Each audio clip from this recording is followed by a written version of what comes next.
रात के घने अंधेरे में जब पूरी दुनिया नींद की आगोश में थी, एक पुरानी हवेली के अंदर जलती एक मोमबत्ती की लौ कांप रही थी।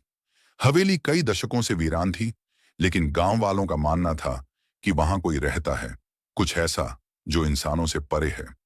विक्रम, जो एक पत्रकार था, इस हवेली के रहस्य को उजागर करने के लिए आया था। उसे इस जगह के बारे में बहुत सारी भयानक कहानियां सुनाई गई थीं। लोगों का अचानक गायब हो जाना, रात में हवेली से अजीब चीखों का आना और वहां जाने वालों का पागल हो जाना। लेकिन विक्रम अंधविश्वास में यकीन नहीं करता था। जब उसने पहली बार हवेली के अंदर कदम रखा, तो एक अजीब सी ठंडक ने उसे घेर लिया। वह अपनी टॉर्च जलाकर धीरे धीरे आगे बढ़ा। हवेली के फर्श पर जमी धूल और जगह जगह जाले इस बात के गवाह थे कि यहां बरसों से कोई नहीं आया। लेकिन तभी खट! विक्रम ने पीछे मुड़कर देखा, पर वहां कोई नहीं था। उसकी धड़कनें तेज हो गईं, लेकिन उसने खुद को संभाला और आगे बढ़ा। हवेली के अंदर कई दरवाजे थे, लेकिन एक कमरा खास था जो हमेशा बंद रहता था। गांव वालों के मुताबिक उस कमरे को खोलने की हिम्मत जिसने भी की, वो जिंदा नहीं बचा। विक्रम को ऐसे अंधविश्वासों पर हंसी आई।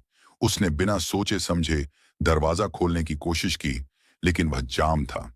उसने जोर लगाया और अचानक दरवाजा चरमराते हुए खुल गया।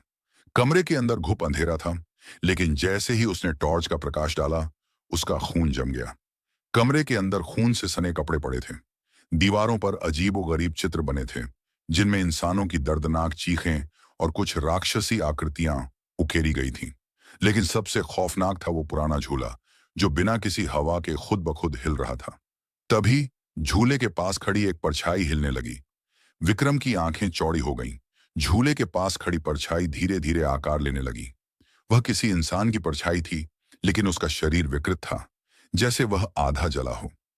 विक्रम ने अपनी टॉर्च उस पर डाली और तभी एक झटके में वह परछाई गायब हो गई। उसका दिल जोर जोर से धड़कने लगा। उसे लगा कि यह उसकी आंखों का धोखा था। लेकिन तभी कमरे के कोने से किसी के फुसफुसाने की आवाज आई। भाग जा, वरना तू भी मारा जाएगा। विक्रम ने झटके से पीछे मुड़कर देखा, लेकिन वहां कुछ नहीं था।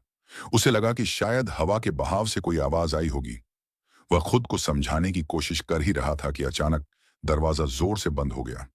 विक्रम डर से कांप गया। उसने दरवाजा खोलने की कोशिश की, लेकिन वह अंदर से बंद हो चुका था। तभी उसे महसूस हुआ कि कमरे का तापमान गिरता जा रहा है।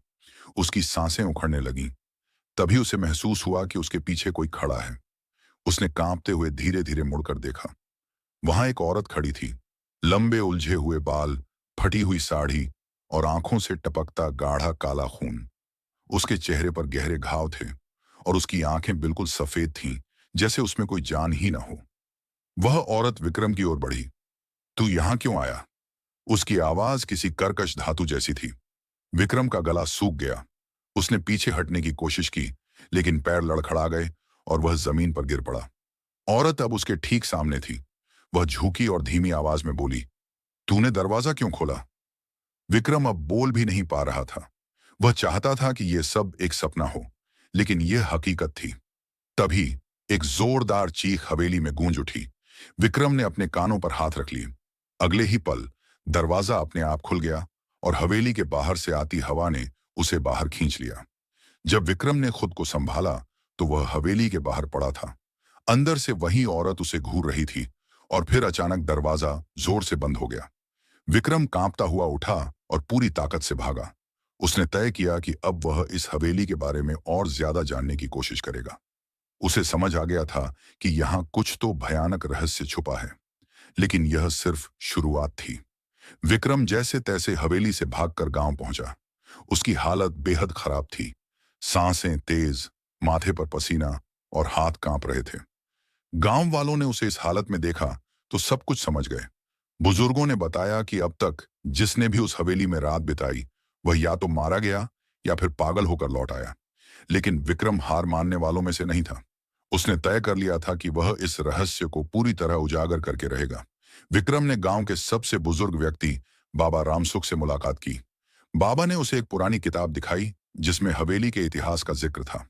यह हवेली पहले ठाकुर अर्जुन सिंह की थी, बाबा ने कहा, लेकिन उनकी बेटी चंपा पर एक काले तांत्रिक की नजर थी।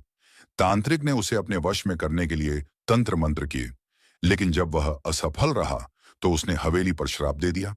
विक्रम ने हैरानी से पूछा, फिर क्या हुआ? बाबा की आंखें दर्द से भर गईं।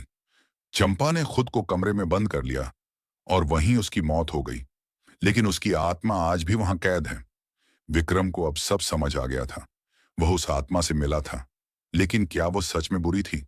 उसे लगा कि शायद आत्मा मदद मांग रही थी। विक्रम ने तय किया कि वह दोबारा हवेली जाएगा, लेकिन इस बार तैयारी के साथ। वह एक पुजारी को साथ लेकर गया, जिन्होंने कहा कि आत्मा को मुक्त करने के लिए चंपा की अधूरी इच्छा पूरी करनी होगी। जैसे ही वे हवेली में दाखिल हुए, चारों ओर अंधेरा छा गया। हवेली के अंदर एक अजीब सी सरसराहट थी। पुजारी ने मंत्र पढ़ने शुरू किए और तभी वह औरत, चंपा की आत्मा, फिर से प्रकट हुई। मुझे मुक्त करो, उसकी आवाज हवा में गूंज उठी। पुजारी ने गंगा जल छिड़का और आत्मा जोर से चीखने लगी। हवेली हिलने लगी, दीवारों से खून टपकने लगा और हवेली के कोनों से डरावनी आवाजें आने लगीं। लेकिन विक्रम ने हिम्मत नहीं हारी। उसने चंपा की आत्मा से पूछा, तुम क्या चाहती हो? आत्मा रो पड़ी, मुझे मेरी अंतिम क्रिया चाहिए ताकि मैं मुक्त हो सकूं। विक्रम और पुजारी ने गांव के लोगों की मदद से चंपा की अस्थियां जलाकर विधि विधान से उसका अंतिम संस्कार किया। जैसे ही राख गंगा में प्रवाहित की गई, हवेली से एक तेज रोशनी निकली और सब कुछ शांत हो गया। हवेली, जो अब तक भुतहा लग रही थी, अचानक वीरान हो गई। दरवाजे अपने आप खुल गए और हवेली अब किसी सामान्य खंडहर जैसी दिखने लगी। विक्रम ने गांव वालों को यह खुशखबरी दी कि अब हवेली पर कोई श्राप नहीं है। वर्षों बाद पहली बार गांव वालों ने राहत की सांस ली। लेकिन क्या सच में कहानी खत्म हो गई थी? रात के अंधेरे में हवेली के कोने से एक धीमी हंसी सुनाई दी। ये तो सिर्फ एक आत्मा थी, लेकिन हवेली में और भी बहुत कुछ है।